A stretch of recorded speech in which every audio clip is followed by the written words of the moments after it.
বিষয়টা নিয়ে কথা বলবো সেটা হচ্ছে গত যে সর্বশেষ ক্লাস সেখানে বলেছিলাম যে দেওয়ানি কার্যবিধির যে তিনটি স্তর আছে এই তিনটি স্তরের প্রথম স্তরটাই আমাদের দেখতে হবে আর্যের পূর্বে কিছু কার্য করতে হয়। এই আর্যের পূর্বে কি কি কাজ করতে হয় দেখেছিলাম। আর্যের পূর্বে আপনার মামলাটার প্রকৃতিটা নির্ধারণ করা হয়, এখতিয়ার আছে কিনা এটা দেখতে হয়, কোনো বাধা আছে কি না আইনত এটা দেখতে হয়। এরপরে যে কাজটা করতে হয় সেটা হচ্ছে পক্ষ কারা হবে সেই পক্ষটা নির্ধারণ করা হয়। তাহলে আজকে আমরা পক্ষ নিয়ে আলাপ করব, এরপরে আলাপ করব মামলা গঠন নিয়ে, এরপরে হচ্ছে আমরা আর্জির মধ্যে যাব। ঠিক আছে, তাহলে আমরা প্রথম যে বিষয়টা নিয়ে কথা বলবো সেটা হচ্ছে একটা মামলায়, একটা দেওয়ানি মামলায় আমরা কাকে কাকে পক্ষ করতে পারি বা কোন কোন ব্যক্তিকে কে কে পক্ষ হিসাবে যুক্ত হতে পারে সেটা নিয়ে একটু কথা বলবো। ঠিক আছে, যাই হোক আমরা চলে যাই আজকের সেশনে। ঠিক আছে, তাহলে আমরা একটু দেখি দেওয়ানি মামলায় পক্ষ কে কে হবে। পক্ষ, তাহলে যে বিষয়টা আমাদের আইডেন্টিফাই করতে হবে মামলা করার আগেই, আরজি লেখার আগেই, আরজি গঠন করার আগেই যে মামলার পক্ষ কে হবে। এই পক্ষ নিয়ে কথা বলেছে অর্ডার 1-এ। এখন অর্ডার 1-এর সব কিছু দেখার দরকার নাই, প্রথম দেখবো অর্ডার 1-এর রুল 1 এবং রুল 3। এখন যে বিষয়টা সেটা হচ্ছে একাধিক ব্যক্তি কি পক্ষ হতে পারে, একাধিক বাদী অথবা একাধিক বিবাদী এরা কি পক্ষ হতে পারে কিনা। উত্তর হচ্ছে রুল 1 এবং রুল 3-এ বলছে হ্যাঁ, একাধিক বাদী বা একাধিক বিবাদী কি হতে পারে, পক্ষ হতে পারে। এখন এখতিয়ারের বিষয়ে সমস্যা থাকলে গত ক্লাসে কেন বলেন না সেটা বলেন, ক্লাসের শেষে কোনটায় সমস্যা সেটা ক্লাসের শেষে জানাতে হবে, এখন আর কোনো উত্তর নেই। রুল 1, রুল 1-এ যে বিষয়টা নিয়ে কথা বলেছে সেটা হচ্ছে আপনার পক্ষ একাধিক বাদী কখন পক্ষ হবে, একাধিক বাদী, একাধিক বাদী পক্ষ হতে হলে আচ্ছা আপনারা একটু চেষ্টা করবেন, আপনাদের যে সংশ্লিষ্ট গ্রুপ আছে যদি গ্রুপে লেখালেখা হয় ক্লাসে ঢুকতে পারতেছে না বলবেন, ধৈর্য ধরেন, ঠিক আছে, পরে ঢুকতে পারবেন। আপনারা রিকোয়েস্ট না দিলে ঢুকবেন কিভাবে, এখন SMS দিচ্ছে, মানে এগুলো ধৈর্য লাগে কি আল্লাহ। আমি যদি আপনাদের ছোট হইতাম, আমি তো অনেকের বয়সে ছোট, আমি যদি বড় হইতাম তাহলে এদের জন্য পানিশমেন্ট দিতাম আর কি। একাধিক বাদী এবং একাধিক বিবাদীকে কখন পক্ষ করতে হবে, তাহলে দেখেন একাধিক বাদীকে যদি পক্ষ করতে হয় তাহলে এইটা করতে হয় অর্ডার 1-এর রুল 1 অনুযায়ী। একাধিক বিবাদীকে যদি পক্ষ করতে হয় এটা করতে হয় অর্ডার 1-এর রুল 3 অনুযায়ী। একাধিক বাদী কখন পক্ষ হবে, এখানে দুইটা কথা বলছে। একটা বলছে একই কার্য বা লেনদেনের মাধ্যমে যদি মামলাটা সৃষ্টি হয়, তাহলে যে সকল ব্যক্তি আছে এরা যদি একই কার্য অথবা লেনদেনের কারণে মামলাটা সৃষ্টি হলো, তাহলে যারা একই কার্য এবং লেনদেনের অন্তর্ভুক্ত ছিল তারা সবাই একত্রে পক্ষ হবে। আরেকটা বলছে এবং আরেকটা বিষয় বলছে যে যদি পৃথক মামলা করলে আইন এবং ঘটনাগত একই প্রশ্নের উদ্ভব হয়, তাহলে যদি এরা আলাদা আলাদা যারা পক্ষ ছিল মানে একটা লেনদেনে এরা যদি পৃথক মামলা করে, পৃথক মামলা করলে একই আইন ও ঘটনাগত প্রশ্নের উদ্ভব হয়।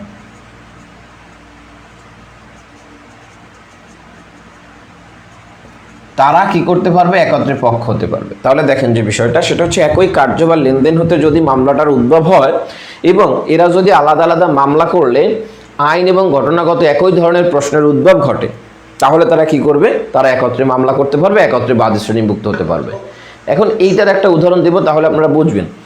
ধরেন এই একটা জমি আছে, এই একটা জমি আছে, এই জমি 3 জন দখলে আছে, ABC 3 জন দখলে আছে।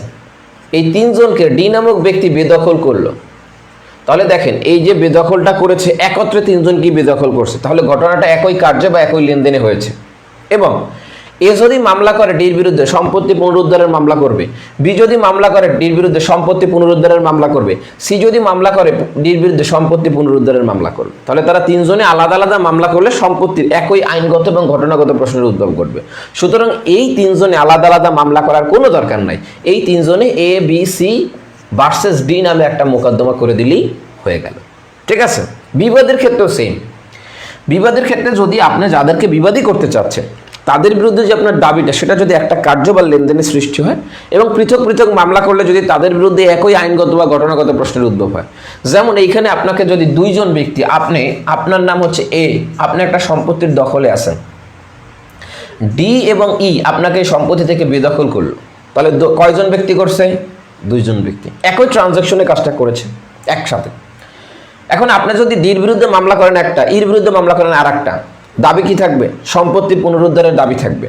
তাহলে ডির বিরুদ্ধে মামলা করলে সম্পত্তি পুনরুদ্ধারের দাবি থাকবে, ইর বিরুদ্ধে মামলা করলে সম্পত্তি পুনরুদ্ধারের দাবি থাকবে। তাহলে ডি এবং ইর বিরুদ্ধে মামলা করলে আপনার সম্পত্তির পুনরুদ্ধারের দাবি করবেন। এখন দুইটি আলাদা আলাদা মামলা না করে তাদেরকে এ ভার্সেস ডি ই বিবাদী করলেই হয়ে যাবে রুল 3 অনুযায়ী। বুঝতে পারছেন? তাহলে একাধিক ব্যক্তিকে কখন একত্রে বাদী করবেন, একাধিক ব্যক্তিকে কখন একাত্রে বিবাদী করবেন, শর্ত সেই। কোথায় বলছে? রুল 1 বলছে একটা, রুল 3 বলছে একটা। এতটুকু ক্লিয়ার কিনা দেখেন। এখন এই দুইটা কনসেপ্টের উপর ভিত্তি করে আমরা দুই ধরনের পক্ষ পাই। একটাকে বলে থাকি নেসেসারি পার্টিস, আর একটাকে বলে থাকি প্রপার পার্টিস। ঠিক আছে, একটু দ্রুত আগাতে হবে, আপনারা দেখবেন। তাহলে আমরা দুই ধরনের পার্টি পাই। একটাকে বলে থাকি নেসেসারি পার্টিস, নেসেসারি পার্টিস, আর একটাকে বলে থাকি প্রপার পার্টিস।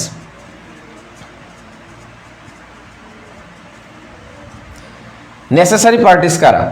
নেসেসারি পার্টিস হচ্ছে যাদেরকে পক্ষভুক্ত না করা হলে মামলা চলে না, অর্থাৎ যাদের পক্ষ না করলে মামলা চলে না, এরা হচ্ছে necessary parties.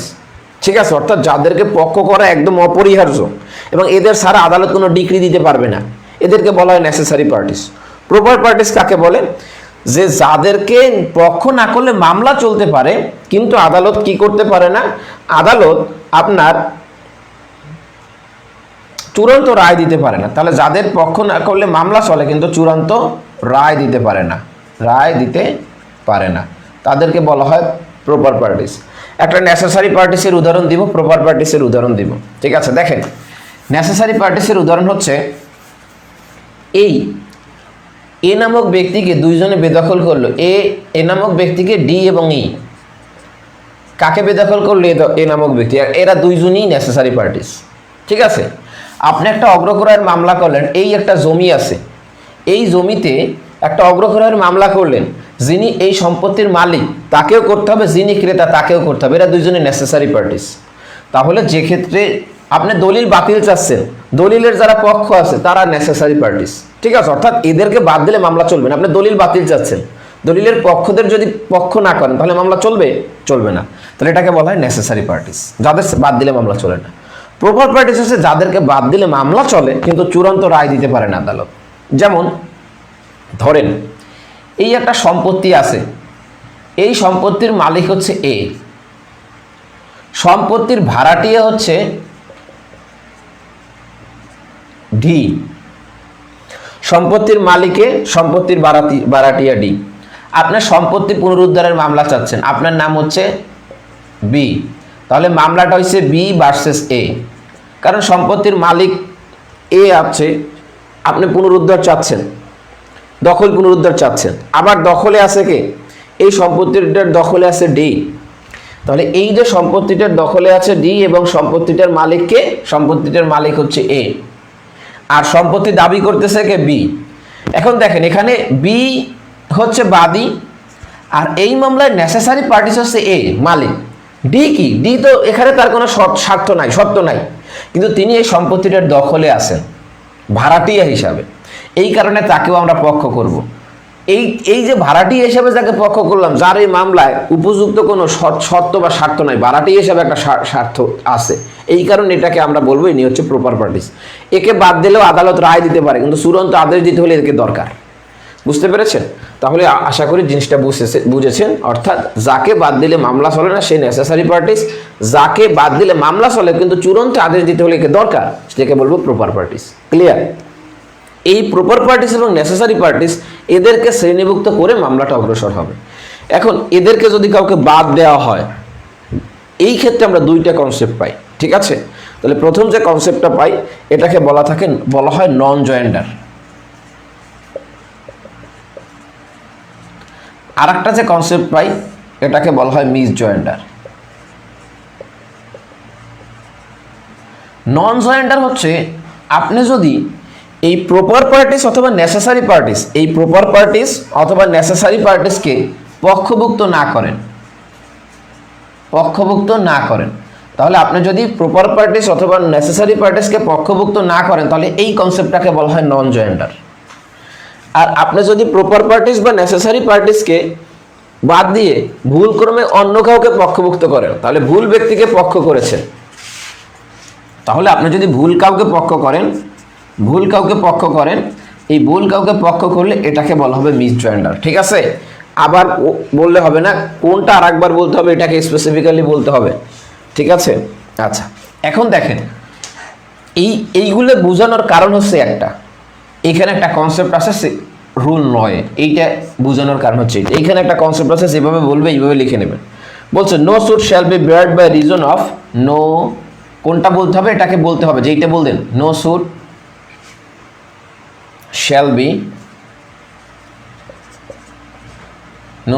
shall be bared by reason of proper parties, misjoinder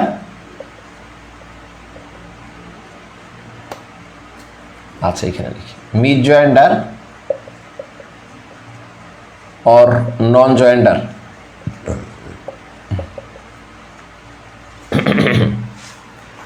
দেখেন no suit shall be barred by reason of misjoinder আর নন জয়েন্ডার, এটা বলছে রুল 9, অর্ডার 1 রুল 9 বলছে যে যদি কোনো কারণে মিসজয়েন্ডার হয়, যাকে প্রপার পার্টিস করার দরকার ছিল বা নেসেসারি পার্টিস করার দরকার ছিল তাকে করেন নাই, এটাকে বলছে না, ভুল কাউকে পক্ষ করছেন, এটা হচ্ছে মিসজয়েন্ডার। আর নন জয়েন্ডার হচ্ছে যাকে প্রপার পার্টিস বা নেসেসারি পার্টিসকে যুক্ত করেন না, এটাকে বলছে নন জয়েন্ডার। তাহলে এই মিসজয়েন্ডার অথবা নন জয়েন্ডারের যদি কোনো কারণ উদ্ভব হয়, তাহলে এই মামলাটা কি হবে না, বেয়ার্ড বা বারিত হবে না। বুঝতে পারছেন? তাহলে প্রপার পার্টিস বা নেসেসারি পার্টিস যদি না থাকে, তাহলে এই মামলাটা বারিত হয় না। এইটা বলছে কত রুলে, বলছে রুল 9। কিভাবে বারিত হয় না এটা আমরা শিখবো। এতটুকু ক্লিয়ার কিনা? প্রপার পার্টিস বুঝেন নাই? প্রপার পার্টিস দেখেন, যাকে মামলায় তিনি না, তাকে পক্ষ না করলে মামলা চলতে কোনো বাধা নাই। তাহলে যাকে মামলা না করলে, মানে পক্ষ না করলে মামলায় কোনো বাধা থাকে না, কিন্তু বাধাটা কোথায়? এই বাধাটা হচ্ছে ওই ব্যক্তিকে যদি পক্ষভুক্ত না করা হয়, তাহলে চূড়ান্ত আদেশ দেয়া যায় না, একটা উদাহরণ দিয়েছি, এ নামক যে ব্যক্তি ছিল, এ নামক ব্যক্তি হচ্ছে মালিক, এর ভাড়াটি হচ্ছে ডি, এই ঘরটার ভাড়াটিয়া। কোনো সমস্যা থাকলে কিন্তু লেখা অবস্থায় বলতে হবে দ্রুত। বি নামক ব্যক্তি একটা মামলা করছে, এই বাড়িটা চেয়ে একটা মামলা করছে। এই মামলায় প্রপার নেসেসারি পার্টিসকে এ, কারণ মালিক হচ্ছে এ। এখন ডিকে কেন পক্ষ করব? ডিকে এই সম্পত্তির মালিক না, তিনি এই সম্পত্তির ভাড়াটিয়া। যেহেতু এই সম্পত্তিটি এখন তার আয়ত্তে আছে, তাকে এই কারণে পক্ষ করতে হবে। ইনি হচ্ছে প্রপার পার্টিস। এর বিরুদ্ধে আপনার কোনো দাবি আছে? ডির বিরুদ্ধে কোনো দাবি আছে? নাই। তাহলে কেন তাকে পক্ষ করছেন? চূড়ান্ত যেন আদালত একটা আদেশ দিতে পারে, যেন ওকে সরে যেতে বলতে পারে, এই কারণে ওকে পক্ষ করছেন। ঠিক আছে, আশা করি জিনিসটা বুঝেছেন। রুল 9 যেটা লিখে দিচ্ছে এইটা লিখে নেবেন, এইটাই লিখে নিলেই হলো। যে বলছি no suit shall be barred, মামলাটা বারিত হবে না বা মামলাটা, এটাকে আর একটা শব্দ বলা হয় যে নষ্ট হবে না বা মামলাটা পরাজিত হবে না, যদি মিসজয়েন্ডার হয় অথবা নন জয়েন্ডার হয়।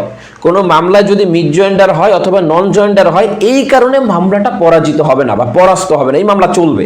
বুঝতে পেরেছেন?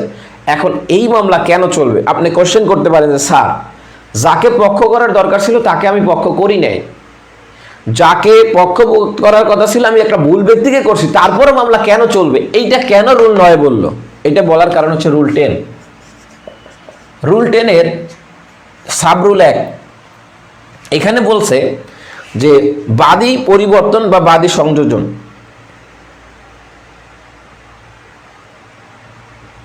আচ্ছা, no suit shall be barred by reason of misjoinder or non joinder. ঠিক আছে, আচ্ছা রুল 10 এর সাব রুল 1 বলছে যে বাদী পক্ষভুক্ত করা যাবে। কখন করা যাবে? বলছে মামলায় বাদী পরিবর্তন করা যাবে, বাদী সংযোজন করা যাবে যে কোনো পর্যায়ে। তাহলে দেখেন, মামলার যে কোনো পর্যায়ে কি করা যায়? বাদী পরিবর্তন করা যায়, বাদীকে পরিবর্তন করা যাবে অথবা বাদীকে সংযোজন করা যাবে। ঠিক আছে, তাহলে দেখেন রুল 10 এর 1 বলছে বাদী পরিবর্তনের কথা অথবা বাদী সংযোজনের কথা।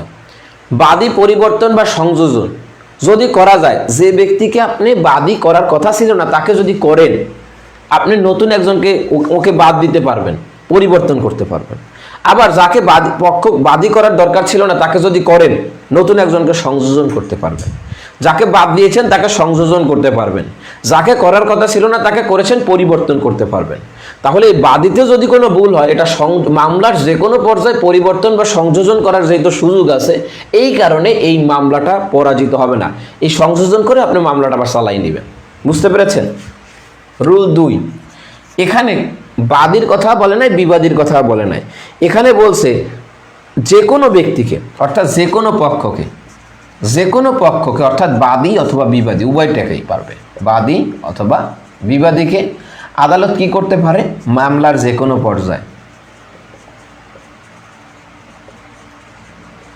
যে কোনো পক্ষের আবেদনের প্রেক্ষিতে, যে কোনো পক্ষের আবেদন অথবা আদালত স্বেচ্ছায়, কারো আবেদন লাগবে না, আদালত যদি নিজে দেখে যে ভুল কেউ পক্ষ হয়েছে তাকে বাদ দিতে পারবে, আবার যুক্ত করতে পারবে। কি পারবে? আদালত উপযুক্ত মনে করলে পক্ষ স্ট্রাইক আউট করতে পারবে, অর্থাৎ পক্ষকে বাদ দিতে পারবে বা কেটে দিতে পারবে, আবার পক্ষকে কি করতে পারবে? আদালত মনে করলে পক্ষকে যুক্ত করতে পারবে। ঠিক আছে? তাহলে যেহেতু আদালত মামলার যে কোনো পর্যায়ে যে কোনো পক্ষকে বাদ দিতে পারে, আবার যে কোনো পক্ষকে যুক্ত করতে পারে, এই কারণে এই মামলাটা কি হবে না? পরাজিত বা পরাস্ত হবে না। বিষয়টা বুঝতে পেরেছেন? দেখেন, তাহলে রুল 9 কেন বললাম যে মিড জয়েন্টার এবং নন জয়েন্টার হলে মামলা পরাজিত হয় না? এটার কারণ হচ্ছে এইটা, মামলার যে কোনো পর্যায়ে যে কোনো ব্যক্তিকে পক্ষ বাদীকেও করা যায়, যে কোনো পক্ষকেও করা যায়, বিবাদীকেও করা যায়। এই কারণে এই রুল 1 এবং রুল 2 এর কারণে, রুল 1 এবং 2 এর কারণে, রুল 10-এর 1 এবং 2 এর কারণে এই মামলাটা বাদ যাবে না, পরাস্ত হবে না। ঠিক আছে? ক্লিয়ার কিনা? দ্রুত জানাতে হবে, দ্রুত, সময় কম, কাজ বেশি।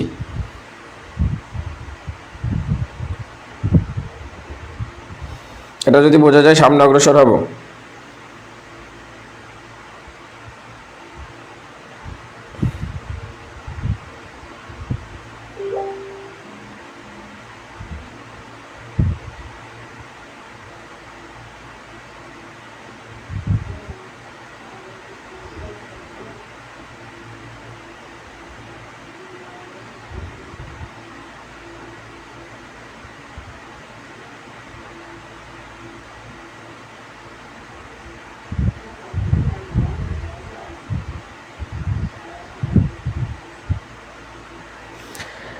আচ্ছা, আপনাদের এটা একটু জানাতে হবে। আপনাদের যদি সমস্যা থাকে, এটা লেখা আছে, এই কারণে আমার আলোচনা করতে সুবিধা হবে, এই কারণে আপনাদের টাইম দিচ্ছি। আপনারা যদি বুঝেন তাহলে একটু জানাবেন। ঠিক আছে?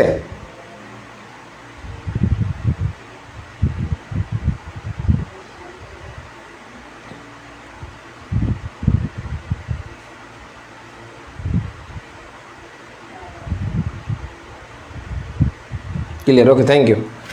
তাহলে এরপরে যে কনসেপ্টটা নিয়ে আমরা কথা, তাহলে দেখেন মামলাটা কেন পরাজিত হয় না? মামলার যে কোনো পর্যায়ে বাদীকে যুক্ত করা যায়, বিবাদী বা যে কোনো পক্ষকে আদালত যুক্ত করতে পারে। কখন পারে? যে কোনো পর্যায়ে। রুল 10, আরে বাবা, অর্ডার 1 নিয়ে আলাপ করতেছি, অর্ডার 1-এর মধ্যেই এখন আসি, তাহলে কেন আপনার আদেশ 10-এ চলে যাব? রুল 10। আচ্ছা, এরপর যে কনসেপ্টটা নিয়ে কথা বলবো সেটা হচ্ছে 2টা, তো ছোট আকারে জানতে হবে। এক হচ্ছে, যদি নতুন কোনো বিবাদী যুক্ত হয়, নতুন বিবাদী, তাহলে আর্জিটাকে সংশোধন করতে হবে। তাহলে রুল 10-এর অর্ডার 1 কিন্তু সব অর্ডার 1-এর মধ্যে, তাহলে রুল 10-এর সাবরুল 4 এখানে বলছে যদি নতুন বিবাদী হয়, নতুন বিবাদী, এই নতুন বিবাদী যুক্ত হলে কি হবে? আর্জি সংশোধন হবে। ঠিক আছে? আচ্ছা, রুল 5-এ বলছে, এটা একটু কনসেপ্ট একটু মনে রাখবেন, এটা হচ্ছে কখন থেকে তার রিটেন স্টেটমেন্ট, আপনারা জানেন যে যাকে বিবাদী করা হলো, এই যাকে বিবাদী করা হয় এই ব্যক্তিকে আপনার হচ্ছে রিটেন স্টেটমেন্ট জমা দিতে হয়, লিখিত জবাব দিতে হয়। তাহলে তিনি রিটেন স্টেটমেন্ট দেওয়ার ক্ষেত্রে তার টাইম কখন থেকে গণনা শুরু হবে, এইটা বলেছে এই যে রুল 10-এ সাবরুল 5। এখানে বলেছে যে সমন প্রাপ্তির দিন হতে বিবাদীর বিরুদ্ধে আইনত কার্যক্রম শুরু হয়েছে মর্মে ধরা হবে। তাহলে বিবাদী যখন সমন পাবে, এই বিবাদী সমন প্রাপ্তির দিন থেকে তার বিরুদ্ধে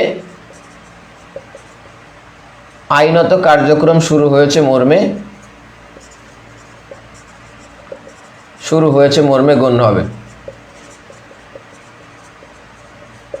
তাহলে যে পর্যন্ত একজন ব্যক্তি বিবাদী সমন পাইল না সে পর্যন্ত তার বিরুদ্ধে কোনো আইনত পদক্ষেপ গ্রহণ হয়েছে মর্মে গণ্য হবে না। যখন তিনি সমন প্রাপ্ত হলেন তখনই তার লায়াবিলিটি, যে রিটেন স্টেটমেন্ট তিনি তখনের টাইম থেকে এরপরে হিসাব করে তখন হচ্ছে তাকে দিতে হবে। আশা করি জিনিসটা বুঝতে পেরেছেন। এরপরে যে কনসেপ্টটা নিয়ে কথা বলবো সেটা হচ্ছে, অনেক সময় দেখা যায় যে একটা দেওয়ানি মামলায় অনেকগুলো পক্ষ থাকে, ABCD অনেক পক্ষ থাকে। এদের মধ্যে একজন গেলেই মামলাটা চলে। আপনারা দেখবেন যে আপনাদের যাদের দেওয়ানি মামলা আছে, ঠিক আছে, এই যাদের দেওয়ানি মামলা আছে, এই দেওয়ানি মামলা দেখা যায় যে 5 জন বাদী আছে, এদের মধ্যে একজনই চালাচ্ছে, বাকি 4 জনের যেতে হচ্ছে না। তাহলে এইটা কোথায় দিয়ে চালায়? এইটা চালায় হচ্ছে রুল 12 অনুযায়ী। এখানে বলছে দেখেন, appearance of on several parties or defended for others, মানে একাধিক বাদী বা বিবাদীর ভিতরে সবার পক্ষে একজনের উপস্থিতি থাকলেই হবে। রুল 12 এখানে কি বলছে যে সবার পক্ষে একজনের উপস্থিতি থাকলেই মামলা চলবে, একজনের উপস্থিতি থাকলেই হবে, ঠিক আছে। তাহলে দেওয়ানি মামলা চালাইতে হইলে সবার উপস্থিত থাকতে হয় না। আশা করি বুঝতে পেরেছেন। এরপরে যে কনসেপ্টটা নিয়ে কথা বলবো সেটা হচ্ছে রিপ্রেজেন্টেটিভ স্যুট, বা যেটাকে আমরা বলে থাকি প্রতিনিধিত্বমূলক মামলা। রিপ্রেজেন্টেটিভ স্যুট, এটাকে আমরা বলে থাকি প্রতিনিধিত্বমূলক মামলা।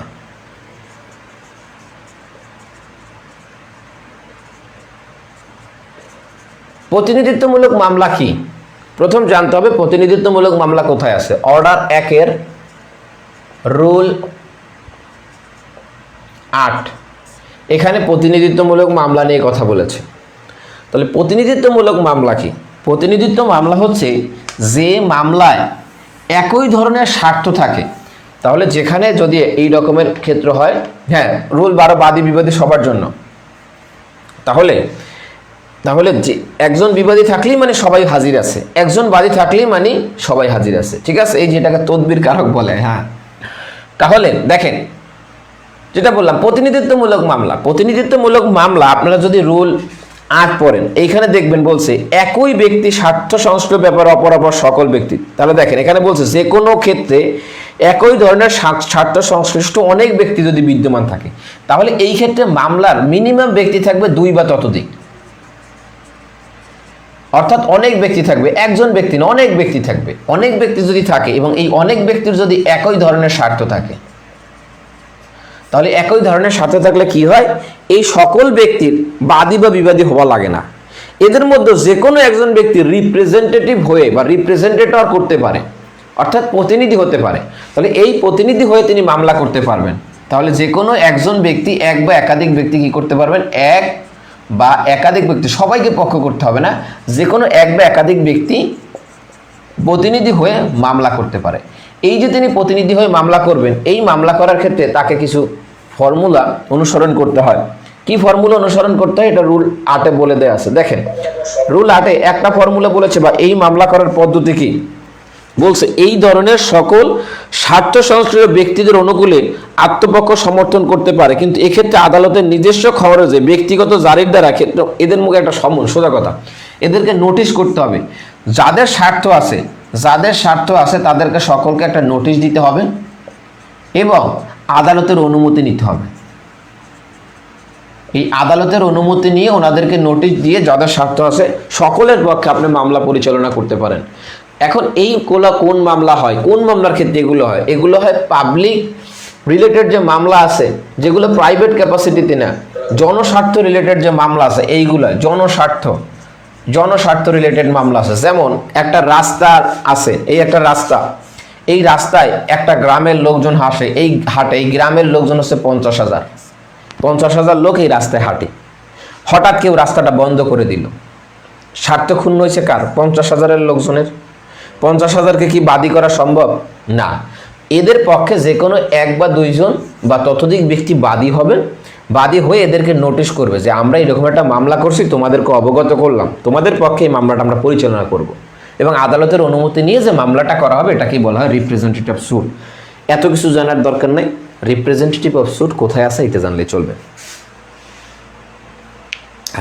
যদি বাদী বিবাদীকে যদি বাদ দেওয়া হয়, হ্যাঁ এক্ষেত্রে বলে দিলাম তার যে সংশোধন করতে হবে, এটা তো বলেছি রুল 4-এ স্পেসিফিক বলেছি, অর্ডার 1-এর রুল 10-এর সাব রুল 4-এ রেফারেন্সে বলেছি, সমস্যা নেই।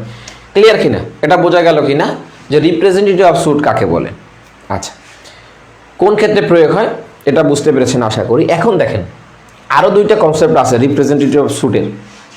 রিপ্রেজেন্টেটিভ অফ স্যুটের আরও দুইটা কনসেপ্ট পাওয়া যায়, এটা একটু একত্রে দেখে ফেলি। এটা পাওয়া যায় একটা সেকশন 91-তে আর একটা হচ্ছে সেকশন 92-তে, এই দুইটা রিপ্রেজেন্টেটিভ স্যুট। তাহলে সেকশন 91-তে এক ধরনের রিপ্রেজেন্টেটিভ অফ স্যুট পাই, সেকশন 92-তেও আর একটা রিপ্রেজেন্টেটিভ অফ স্যুট পাই। সেকশন 91-তে বলছে গণ উৎপাত। গণ উৎপাতের বিষয় নিয়ে যদি আপনি কোনো মামলা করতে চান, গণ উৎপাত মানে হচ্ছে পাবলিক নুইসেন্স, যে কাজগুলো অনেক ব্যক্তিকে একত্রে বিরক্ত করে। যেমন আমি কি করলাম, একটা জায়গায় একটা ময়লার ভাগাড় তৈরি করলাম, এটার কারণে কি হলো এই গ্রামবাসী কেউ বসবাস করতে পারতেছে না, এটা একটা পাবলিক নুইসেন্স। এখন এটা সরানো দরকার, এখানে ইনজাংশন দেওয়া দরকার, আপনি মামলা করবেন। সমস্যা তো আপনার একার না, সমস্যা তো সারা গ্রামের, আপনি কেন মামলা করবেন? তাহলে আপনাকে মামলা করলে 91 ধারা অনুযায়ী একটা পদ্ধতি অনুসরণ করতে হবে। সেকশন 92-তে বলছে যদি জনসাধারণের দাতব্য কোনো বিষয় হয়, ঠিক আছে, যেমন হচ্ছে ধর্মীয় কোনো প্রকৃতির বিষয়, অথবা যেখানে জনসাধারণের দাতব্য বিষয়, জনসাধারণের যেমন পাবলিক ট্রাস্ট, এটাকে একটু ইংরেজিতে লিখি তাহলে এই পাবলিক ট্রাস্টের কোনো বিষয় হয়, অথবা যদি এই রকমের কোনো বিষয় দেখা যায় যে ধর্মীয় প্রকৃতির কোনো বিষয় হয়, তাহলে ধরেন ইসলাম ধর্মের বিষয় নিয়ে কেউ অবমাননা করছে, আপনি মানহানির মামলা করবেন। এখন ইসলাম ধর্মের অনুসারী তো আপনি একা না, বুঝতে পারছেন? তাহলে এটা আপনাকে রিপ্রেজেন্টেটিভ স্যুট আকারে করতে হবে। তাহলে এই মামলাগুলো যদি করতে হয় তাহলে বলছে যে এইখানে মামলা করতে হলে অবশ্যই দুই বা ততোধিক ব্যক্তিকে পক্ষ হতে হবে, বাদী হতে হবে, দুই বা ততোধিক ব্যক্তি বাদী হবেন, এবং অ্যাটর্নি জেনারেল যিনি আছেন এই অ্যাটর্নি জেনারেলের লিখিত অনুমতি নিতে হবে। অ্যাটর্নি জেনারেলের লিখিত অনুমতি সাপেক্ষে আপনাকে এই মামলাটা করতে হবে, বুঝতে পারছেন? তাহলে এই দুইটা মামলার ক্ষেত্রে অ্যাটর্নি জেনারেলের অনুমতি লাগে। অন্যান্য জনস্বার্থের মামলার ক্ষেত্রে রুল 8 প্রয়োগ হবে, অর্ডার 1-এর রুল 8। এখানে আদালতের অনুমতি লাগবে এবং অপর পক্ষদেরকে কি করতে হবে, নোটিশ প্রদান করতে হবে, ঠিক আছে? তাহলে রিপ্রেজেন্টেটিভ স্যুট কোথায় কোথায় আছে একবারে দেখে নিলাম, পরে আর 91-92 নিয়ে আলাপ করতে হবে না। ক্লিয়ার কিনা, কোনো কোশ্চেন আছে কিনা?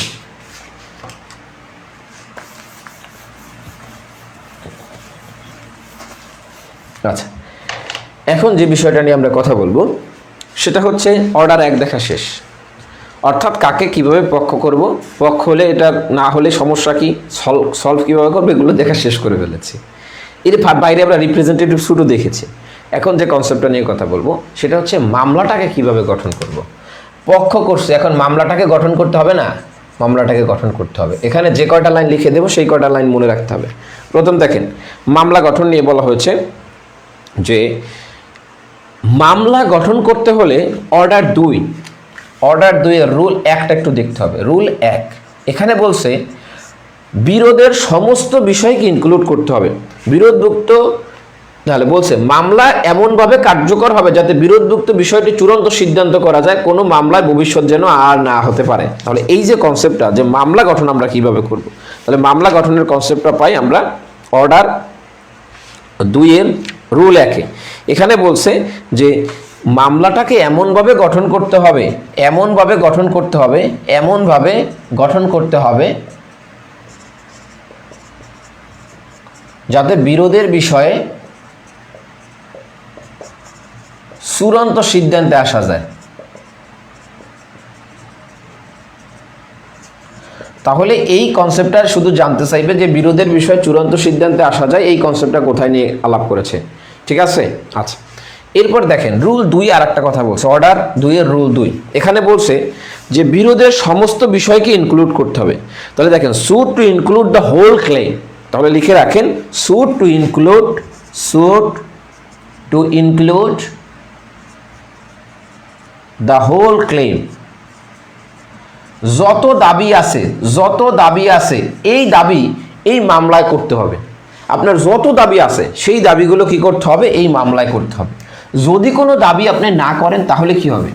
যদি কোনো দাবি না করেন, যদি কোনো যে দাবি আছে কিন্তু দাবি আপনি মামলায় করলেন না, দাবি মামলায় না করলে এই মানে হচ্ছে এই দাবিটা আপনি প্রত্যাখ্যান করলেন। যদি এই দাবি প্রত্যাখ্যান হয়, এই প্রত্যাখ্যানকৃত বিষয় নিয়ে আবার মামলা চলবে না, আবার মামলা চলে না। তাহলে এই কনসেপ্টটা কনস্ট্রাকটিভ রেট জুডিকাটার সাথে সম্পর্কিত। তাহলে বলছে suit to include the whole claim, যে যত প্রকারের দাবি আছে সব দাবি আপনাকে দিতে হবে। এবং কোনো দাবি মামলায় যদি আপনি কোনো দাবি না করেন, দ্যাট মিনস এই দাবিটা আপনি রিলিংকুইশ করেছেন, ছেড়ে দিয়েছেন, প্রত্যাখ্যান করেছেন। যদি এটা আপনি প্রত্যাখ্যান করেন, এই বিষয় নিয়ে, এই নতুন দাবি নিয়ে যেটা প্রত্যাখ্যান করেছেন সেটা নিয়ে আবার মামলা চলবে না। 91, 92 একটু বুঝছেন কিনা? 91, 92 নিয়ে একটা কোশ্চেন এসেছে। 91-তে বলা হয়েছে গণ উৎপাত নিয়ে, আর 92-তে বলেছে পাবলিক ট্রাস্ট বা ধর্মীয় প্রকৃতির বিষয় নিয়ে। দুইটা বিষয়ের মামলা করার পদ্ধতি এক। যদি গণ উৎপাত নিয়ে আপনি কোনো মামলা করতে চান তাহলে 2 বা ততোধিক ব্যক্তির বাদী হতে হবে এবং অ্যাটর্নি জেনারেলের লিখিত অনুমতি নিয়ে মামলা করতে হবে। বুঝতে পেরেছেন? এই দুইটা বিষয় নিয়ে যদি মামলা করেন, আপনি সাধারণ মামলায় আমি দেখি আমি সবাই পক্ষ হতে পারি, কিন্তু গণ উৎপাতের বিষয় নিয়ে যদি আমি কোনো মামলা করতে চাই, পাবলিক ট্রাস্টের বিষয়ে যদি আমি মামলা করতে চাই, এখানে শুধুমাত্র আমার আর আপনার স্বার্থ না, জনগণের স্বার্থ নিহিত। এই কারণে এই মামলাটা এই পদ্ধতিতে করতে হবে। ক্লিয়ার কিনা দেখেন।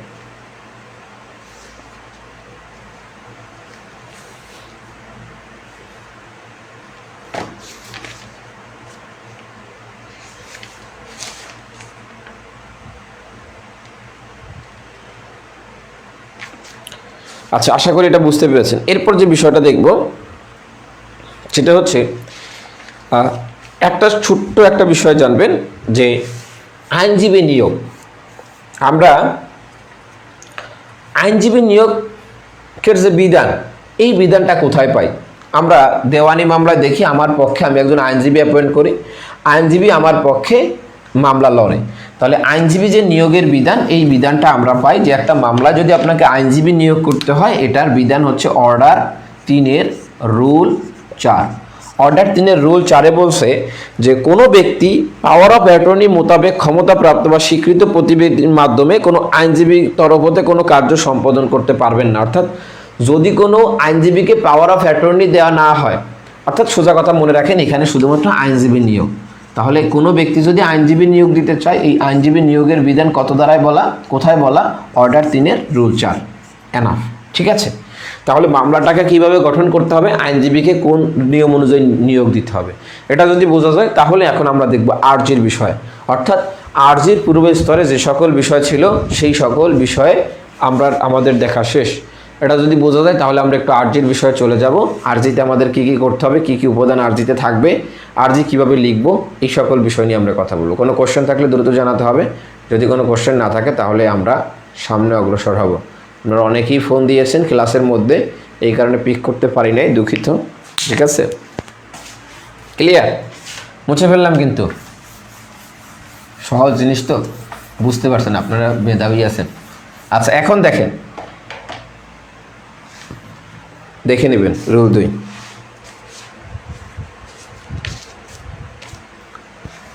যে কনসেপ্টটা নিয়ে কথা বলেছি সেটা হচ্ছে, এখন যে বিষয়টা দেখব সেটা হচ্ছে আরজিটাকে কিভাবে লিখব। তাহলে মামলার পূর্ব স্তরে যে সকল বিষয় ছিল সে সকল বিষয় আমাদের দেখা শেষ। এখন একটু দেখে আরজি আমরা কিভাবে তৈরি করব। আরজি তৈরি করতে হলে আমাদের প্রথম যেটা দেখতে হবে সেটা হচ্ছে, একটা মামলা করতে হলে এই যে আরজির মাধ্যমে মামলা করতে হবে, এটা কোথায় পেলাম? Section 26 order 4। তাহলে এইখানে হচ্ছে আরজির মাধ্যমে যে মামলা করতে হবে, আরজির মাধ্যমে যে মামলা করতে হয়, আরজির মাধ্যমে এই বিষয়ের স্বীকৃতি এইখানে আছে। সেকশন 26-এ যে কনসেপ্টটা বলেছে, এই কনসেপ্টটা যেভাবে বলে দিব সেইভাবে লিখে নিতে হবে। Every suit shall be institute, every suit shall be an institute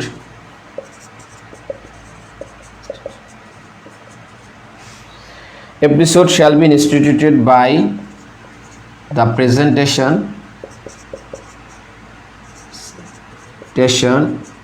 of plaint বলছে আপনি যদি মামলা করতে চান প্রত্যেকটা মামলা প্লেইন্টের দাখিলের মাধ্যমে বা আরজি দাখিলের মাধ্যমে শুরু হয় সেম কথাটাই অর্ডার 4 এর রুল 1 অর্ডার 4 এর রুল 1 এ সেম কথাটাই বলছে যে আরজি দাখিলের মাধ্যমে মামলা করতে হবে আরজি দাখিলের মাধ্যমে কি করতে হবে মামলা এখন এইখানে অর্ডার 26 একটা সংশোধন এসেছে যখন আপনি আরজি দাখিলের মাধ্যমে মামলা করবেন এর পাশাপাশি আপনাকে হলফনামা দিতে হবে কি দিতে হবে হলফনামা বা যেটাকে আমরা এফিডেভিট বলি তাহলে আপনাকে এফিডেভিট বানানটা কি যাই হোক হলফনামা লিখে নেবেন ঠিক আছে তাহলে হলফনামা অথবা এফিডেভিট দিয়ে আপনাকে আরজিটা দাখিল করতে হবে ঠিক আছে তাহলে প্রশ্ন আসতে পারে আরজির সাথে নিচের কোনটা যুক্ত করতে হবে 1 সাক্ষী যুক্ত করতে হবে 2 আপনার হচ্ছে হলফনামা যুক্ত করতে হবে 3 পাওয়ার অফ অ্যাটর্নি দিতে হবে তখন কিন্তু আপনি কনফিউশনে পড়ে যাবেন উত্তর হচ্ছে হলফনামা বা এফিডেভিট দিয়ে আপনাকে আরজিটা দাখিল করতে হবে ঠিক আছে আচ্ছা এখন আমরা একটু সামনে অগ্রসর হই এটা যদি দেখা শেষ হয় তাহলে আমরা চলে যাব যে এই আরজিটাকে আমরা কিভাবে লিখব আরজিটাকে কিভাবে লিখব সেই আরজির বিষয় নিয়ে দেখতে হলে দুইটা বিষয় আমাদের দেখতে হবে 1 অর্ডার 6 অর্ডার 7 এখন দেখেন অর্ডার 6 বলছে প্লিডিংস নিয়ে প্লিডিংসের মধ্যে আরজি এবং লিখিত জবাব দুইটাই ইনক্লুডেড তাহলে আরজি লিখতে গেলে অর্ডার 6 লাগবে লিখিত জবাব লিখতে গেলে অর্ডার 6 লাগবে আরজি সংশোধন করলেও অর্ডার 6 লাগবে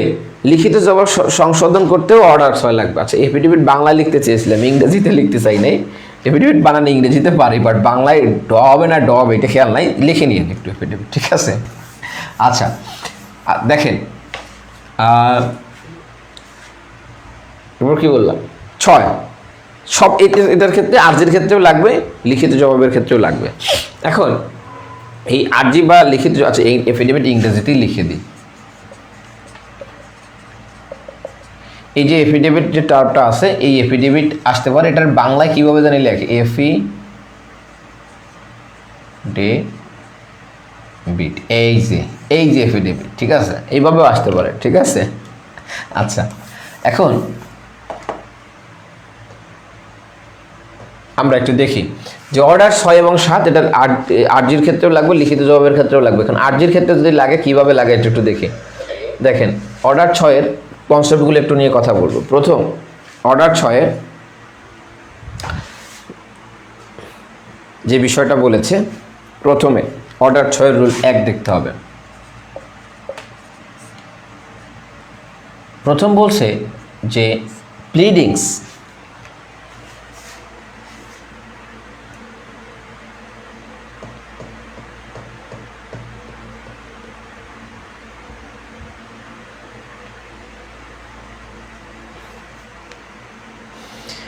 আপনাদের মন খারাপ হলে আমারও মন খারাপ হয়ে যায় বুঝছেন আপনারা একজন এসএমএস দিয়েছেন স্যার আমার খুব মন খারাপ হয়েছে আপনার রিকোয়েস্টে তো দেখি না কেমনে অ্যাড করবো বলেন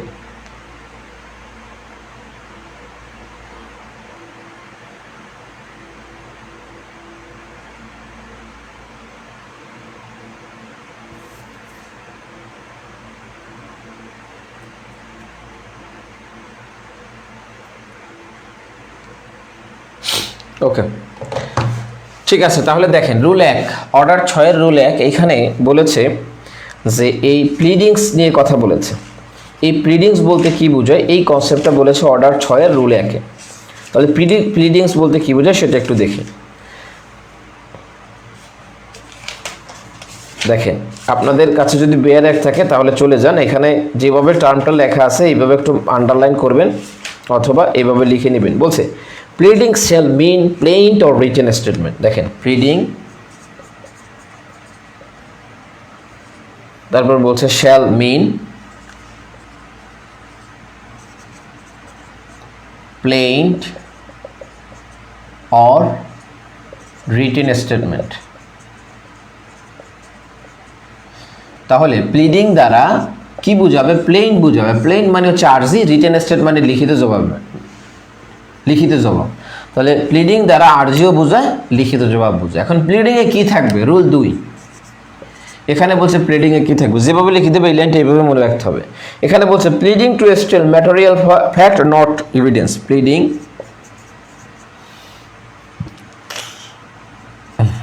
two state material fact not evidence. তাহলে বলছে প্লিডিং কি থাকবে, বলছে প্লিডিং টু স্টেট, প্লিডিং বর্ণনা করবে ম্যাটেরিয়াল ফ্যাক্ট, এই যে ঘটনার বিষয়বস্তু আছে সেই ঘটনার বিষয়বস্তু এখানে উল্লেখ করবে, নট এভিডেন্স, এখানে কোনো সাক্ষ্য প্রমাণ আপনাকে দিতে হবে না। ঠিক আছে? আচ্ছা, এখন প্লিডিংসে যদি আপনি কোনো টাকা পয়সার কথা লেখেন, এটা কিভাবে লিখবেন? অঙ্কে লিখবেন না কথায় লিখবেন, এটাও বলে দিয়েছে। এখানে বলছে তারিখ, টাকার পরিমাণ এবং সংখ্যা অঙ্কে লিখতে হবে। তাহলে যদি আপনি কোনো তারিখ লেখেন, কোনো সংখ্যা লেখেন, তারপর বলছে আপনি যদি কোনো টাকার পরিমাণ লেখেন, এগুলোকে প্লিডিংসে কিভাবে লিখতে হবে? বলছে এগুলোকে অঙ্কে লিখতে হবে। 2 ধরনের লেখা আছে, একটা হচ্ছে কথায় 11, যেমন আমি 11 লিখলাম 11, আর এইটাকে আমি কিভাবে লিখতে পারি? 11। তাহলে এইটা হচ্ছে অঙ্কে, এইটা হচ্ছে কথায়। তাহলে কি করতে হবে? এই অঙ্কে লিখতে হবে। বলছে প্লিডিংসে আপনি যদি তারিখ লেখেন, সংখ্যা লেখেন বা টাকার পরিমাণ লেখেন, এটা অঙ্কে লিখতে হবে। আচ্ছা, এরপর সরাসরি আমরা এখান থেকে একটা বড় জাম্প করব এই কারণে, কারণ আমাদের পরীক্ষার জন্য যেগুলো গুরুত্বপূর্ণ এর বাইরে আমরা কিছু দেখব না। তাহলে বড় জাম্প করে আমরা চলে যাব সরাসরি 14তে বলছে এই যে প্লিডিং, এই প্লিডিং কার মাধ্যমে স্বাক্ষরিত হবে? তাহলে প্লিডিংয়ে কার স্বাক্ষর থাকবে? স্বাক্ষর। তাহলে আমরা একটু দেখি প্লিডিংয়ে কার স্বাক্ষর থাকবে, এইটা নিয়ে কথা বলছে রুল 14। রুল 14তে বলা হয়েছে যে প্রত্যেক আর্জি বা জবাবের সংশ্লিষ্ট পক্ষ দ্বারা এবং তার উকিলের মাধ্যমে। তাহলে দেখেন এখানে একটা প্লিডিংয়ে 2 জনের স্বাক্ষর থাকে, 2 জন বলতে বুঝাইছে, এক হচ্ছে সংশ্লিষ্ট পক্ষ, সংশ্লিষ্ট, এখন যদি একাধিক বাদী হয় তাহলে তো সকলের স্বাক্ষর থাকবে। তাহলে এই যারা সংশ্লিষ্ট পক্ষ আছে সেই সংশ্লিষ্ট পক্ষ এবং, আচ্ছা আরেকটু স্পষ্ট করে লিখতেছি, এবং তার যে আইনজীবী আছে এই আইনজীবীর মাধ্যমে আপনার হচ্ছে এই প্লিডিংসটা স্বাক্ষরিত হতে হবে। তাহলে প্লিডিংসের কার স্বাক্ষর থাকবে? সংশ্লিষ্ট পক্ষের এবং তার যারা আইনজীবী আছে সেই আইনজীবীর স্বাক্ষর থাকবে। এরপরে যে বিষয়টা নিয়ে আমরা কথা বলবো সেটা হচ্ছে যাব, এটাকে একটা প্রত্যয়ন থাকে বা যেটাকে আমরা বলে থাকি ভেরিফিকেশন, বা এটাকে বলা হয় সত্যপাঠ। তাহলে এই ভেরিফিকেশন অফ প্লিডিংস বা প্লিডিংসে যে সত্যপাঠ থাকবে, এই সত্যপাঠে কার স্বাক্ষর থাকবে? তাহলে এটাকে যে শব্দটা ব্যবহার করা হচ্ছে সেটা হচ্ছে ভেরিফিকেশন। ভেরিফিকেশন অথবা সত্যপাঠ, এই প্লিডিংসে কার সত্যপাঠ থাকবে এটা বলছে রুল 15তে। রুল 15 যদি একটু লক্ষ্য করেন তাহলে দেখবেন যে বর্তমান প্রচলিত কোনো আইনের ভিন্নতার বিধান না থাকলে প্রত্যেক আর্জি জবাবে নিয়ে সংশ্লিষ্ট পক্ষ বা পক্ষদের এমন একজন অপর কোনো ব্যক্তি যে মামলাটির ঘটনার সাথে পরিচিত। তাহলে দেখেন ভেরিফিকেশনে কিন্তু আইনজীবীর স্বাক্ষর থাকবে না, বুঝতে পারছেন? আপনার প্লিডিংসে স্বাক্ষর থাকবে সংশ্লিষ্ট পক্ষ বা আইনজীবীর প্লিডিংসে, কিন্তু যদি ভেরিফিকেশন করেন এই ভেরিফিকেশন বা সত্যপাঠে কার স্বাক্ষর থাকবে বা সত্যপাঠ কে করবে? সত্যপাঠ করতে হবে এই পক্ষের অথবা যিনি এই মামলার ঘটনার সাথে পরিচিত, যিনি মামলার ঘটনার সাথে পরিচিত, সেই পরিচিত ব্যক্তির সত্যপাঠ থাকতে হবে। তাহলে সত্যপাঠ থাকবে কার আর স্বাক্ষর থাকবে কার? বিষয়টা বোঝা গেল কিনা? আচ্ছা, এখন প্লিডিংসে অনেক বিষয় হতে পারে, যেমন যে বিষয়টা আপনি লিখতে চান না এই বিষয়টা প্লিডিংসে চলে এসেছে। দেখা যায় যে কুচ্ছমূলক কিছু এই প্লিডিংসে লেখা হয়েছে, অপ্রয়োজনীয় কিছু এই প্লিডিংসে লেখা হয়েছে। তাহলে আবার দেখা যায় যে কিছু বাদ দিয়ে নতুন কিছু যুক্ত করা প্রয়োজন হতে পারে। তাহলে প্লিডিং যেটাকে আমরা বলছি আর্জি অথবা লিখিত জবাব, এই আর্জি অথবা লিখিত জবাবকে সংশোধনও করা যায়, কর্তনও করা যায়, অর্থাৎ কেটে বাদ দেওয়া যায়, আবার চাইলে এটাকে কি করা যায়? সংশোধন করার সুযোগ আছে। তাহলে এখন আমরা এটা যদি বোঝা যায় যে স্বাক্ষর কার থাকবে, সত্যপাঠ কে করবেন, এটা বোঝা গেলে, হ্যাঁ ঘটনার সাথে পরিচিত, তাহলে আমরা একটু দেখব যে এই যে দুইটা কনসেপ্ট, একটা হচ্ছে প্লিডিং সংশোধন আর একটা হচ্ছে কর্তন। প্রথম দেখি কর্তন। তাহলে এই যে প্লিডিং কর্তন, এই প্লিডিং কর্তন নিয়ে বলা হয়েছে রুল 16, অর্ডার 6 রুল 16। এই শব্দটাকে বলা হয় স্ট্রাইকিং আউট।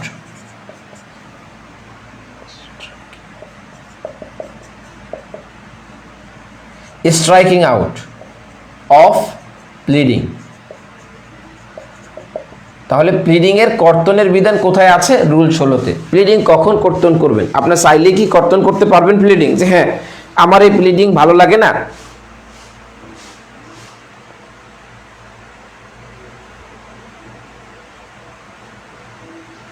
আমার প্লিডিং ভালো লাগে না, আমি আচ্ছা এই ঘটনার সাথে পরিচিত, এটা নিয়ে কোনো সমস্যা আছে? একটু বলেন, এটা লিখলেন কেন, জানান কি এটা নিয়ে কি সমস্যা? তাহলে দেখেন এই প্লিডিং কখন কর্তন করতে পারো? প্রথম যে গ্রাউন্ডে প্লিডিং কর্তন করা যায়, এক, যদি এখানে অপ্রয়োজনীয় কোনো বিষয় থাকে, প্লিডিংসে যে বিষয়টার প্রয়োজন নাই, অপ্রয়োজনীয় বিষয়, এই অপ্রয়োজনীয় বিষয়কে কেটে বাদ দেওয়া যায় বা কর্তন করা যায়। দুই, যদি প্লিডিংসে কুৎসাজনক কোনো বিষয় থাকে, কুৎসাজনক বিষয় বা মন্দ যে বিষয় থাকে সেটাকে বাদ দেওয়া যায়। 3 নম্বরে বলা হয়েছে যে প্লিডিংসে যদি এমন কোনো বর্ণনা থাকে যে বর্ণনার কারণে এই মামলার বিচার বাধাগ্রস্ত হয় বা বিলম্বিত হয়, তাহলে এমন কোনো বিষয় থাকে, এমন বিষয় প্লিডিংসে থাকে যে বিষয়ে মামলার বিচার বাধাগ্রস্ত অথবা বিলম্বিত হতে পারে, বাধাগ্রস্ত বা বিলম্বিত হতে পারে, এই রকম সম্ভাবনা থাকে, তখনও প্লিডিংসটাকে কি করা যায়? স্ট্রাইকিং আউট করা যায় বা কর্তন করা যায়। এখন যে প্রশ্নটা সেটা হচ্ছে এই প্লিডিংসটা আপনি স্ট্রাইকিং আউট বা কর্তন কখন করতে পারবেন? বলছে মামলার যে কোনো পর্যায়ে এই সুযোগটা আপনি লাভ করবেন। স্পেসিফিক্যালি পর্যায়ে বলে না যে এই সময়, বলছে যে কোনো পর্যায়ে। তাহলে যে কোনো পর্যায়ে বলতে বোঝায় আদালত ডিক্রি প্রদান করার আগে যে কোনো পর্যায়ে এই প্লিডিংসটাকে আমরা কি করতে পারি? স্ট্রাইকিং আউট করতে পারি, বা আপনার হচ্ছে এই অপ্রয়োজনীয় অংশটাকে কেটে বাদ দেওয়ার সুযোগ আছে। এখন দেখেন আর একটা কনসেপ্ট আমরা বলছি, তাহলে কর্তন কখন করবেন? যদি অপ্রয়োজনীয় বিষয় থাকে, কুৎসাজনক এমন বিষয় যেটা মামলার বিচারকে বাধাগ্রস্ত করে, মামলার যে কোনো পর্যায়ে এটা করা যায়। এরপর আমরা একটু দেখি সংশোধন। প্লিডিংসটাকে সংশোধন যদি করতে চাই তাহলে এই সংশোধনের আবেদন করতে হবে রুল 17 অনুযায়ী। রুল 17 অনুযায়ী সংশোধন কখন করা যায়? দেখেন দুইটা বিষয় বলেছে, যে আদালত মামলার যে কোনো পর্যায়ে সংশোধন করতে পারে। তাহলে সংশোধন করতে পারে কখন? যে কোনো পর্যায়ে। তবে এই সংশোধন করতে চাইলে আদালতের দুইটা শর্ত পূরণ করতে হয়। এক, যদি সংশোধনটি পক্ষদের মধ্যে বিরোধের প্রকৃত প্রশ্ন নির্ধারণের জন্য প্রয়োজনীয় হয়। তাহলে সংশোধনটা কিসের জন্য প্রয়োজন? প্রকৃত বিরোধ নির্ধারণের জন্য প্রয়োজন, বিরোধ নির্ধারণের জন্য এটা প্রয়োজন।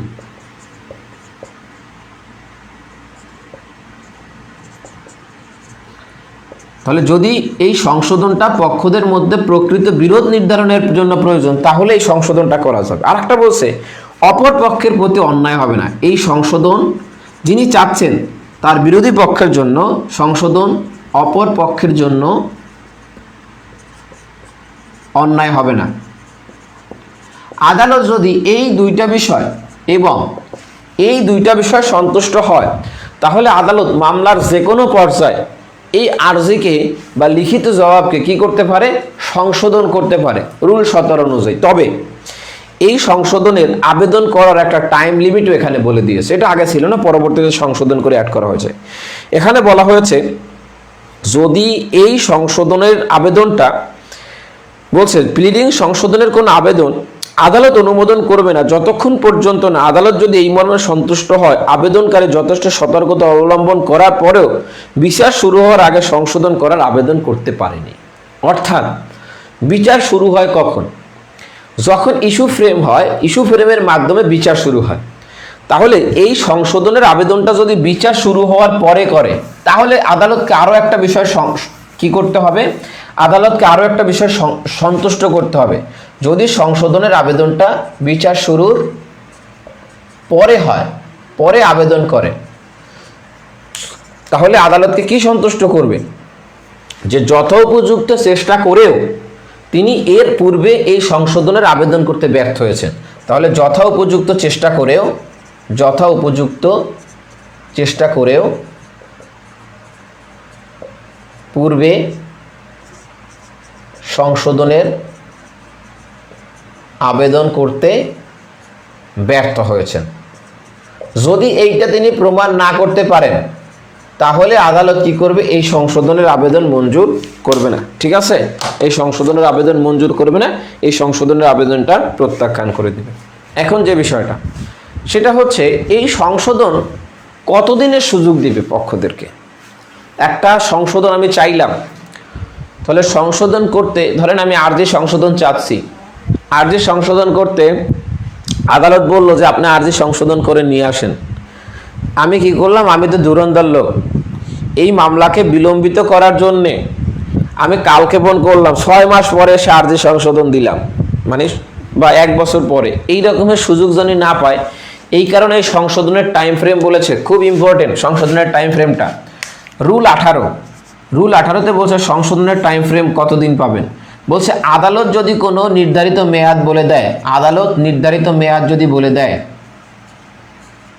আদালত বলে দিল 15 দিনের মধ্যে সংশোধন করে আসবেন মেয়াদ, তাহলে এই নির্ধারিত মেয়াদটাই হচ্ছে সংশোধনের সময়। আদালত যদি কিছু না বলে, আদালত যদি মেয়াদ নির্ধারণ না করে, মেয়াদ নির্ধারণ না করে, তাহলে কি হবে? তাহলে বলছে সর্বোচ্চ 14 দিন। ঠিক আছে, তাহলে এই যে প্লিডিং সংশোধন করতে 14 দিনের যে টাইম, এই 14 দিনের মধ্যে আপনাকে প্লিডিং সংশোধন করে নিয়ে আসতে হবে। ঠিক আছে, 40 days from the date of order. তাহলে এই 14 দিন কোন থেকে? বলছে যেদিন এই আদেশ প্রদান করা হলো, এটা কিন্তু কার্য দিবস না, যেদিন এই আদেশ প্রদান করা হলো সেই আদেশ থেকে পরবর্তী 14 দিনের মধ্যে আপনাকে এটাকে কি করতে হবে? সংশোধন করে নিয়ে আসতে হবে। এর মধ্যে যদি আপনি না পারেন, আপনার কিন্তু আর সংশোধন করার সুযোগ নাই। ঠিক আছে, এই সময়ের মধ্যে প্লিডিং সংশোধন করতে ব্যর্থ হলে আপনার প্লিডিং সংশোধন করার সুযোগ পাবেন না। ক্লিয়ার কিনা দেখেন, বোঝা গেল কিনা?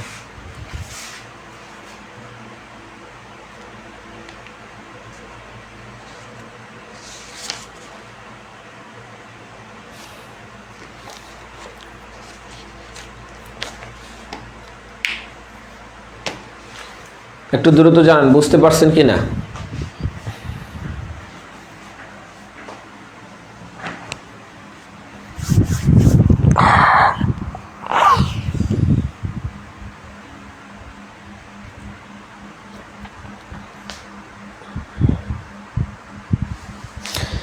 আচ্ছা শোনেন, যদি বোঝা যায়, আজকে ইচ্ছে ছিল আরজি, লিখিত জবাব এগুলো পড়িয়ে ফেলার। ঠিক আছে, তো এটা পড়াবো না। আমি একটু কিঞ্চিত অসুস্থ অনুভব করতেছি, খুব মাথা একটু ব্যথা করতেছে, বুঝছেন? আপনাদেরকে পরে পড়াই দিয়ে, আগামীকালকে পড়াই দিয়ে, আর যে লিখিত জবাব টব যেগুলো আছে একটু বেশি পড়াই দেবো না আগামীকাল, আজকে এই পর্যন্ত থাকে। আপনাদের যদি এই ক্লাস অথবা গত ক্লাস নিয়ে কোনো কোশ্চেন থাকে তাহলে একটু করেন, আমি সেটা উত্তর দিয়ে আজকে এখানে শেষ করে দিচ্ছি। আগামীকালকে হচ্ছে বাকি যে বিষয়গুলো পড়ানোর টার্গেট ছিল এটা পড়াই দেবো। আমার একটু মাথা ব্যথা করতেছে, বুঝছেন? আপনাদের যদি গত ক্লাস নিয়ে বা এই ক্লাস নিয়ে কোনো কোশ্চেন থাকে, 18তে বলছে যে এই সংশোধনের জন্য যদি আদালত কোনো মেয়াদ বলে তাহলে সেই মেয়াদের মধ্যে করবেন। আদালত যদি কোনো মেয়াদ নির্ধারণ না করে তাহলে 14 দিনের মধ্যে সংশোধন করতে হবে। ঠিক আছে, ওই যে আদেশ দিলে সেই আদেশ থেকে 14 দিনের মধ্যে। একটু দ্রুত জানাবেন আপনারা কি জানি কোশ্চেন ছিল আগের ক্লাস নিয়ে, অথবা এই বিষয় নিয়ে আজকের সেশন নিয়ে কোনো কোশ্চেন আছে কিনা একটু জানাবেন। আজকে এখানে শেষ করে দিচ্ছি, নেক্সট ক্লাসে একটু বাড়াই পড়াবো, না সমস্যা নেই।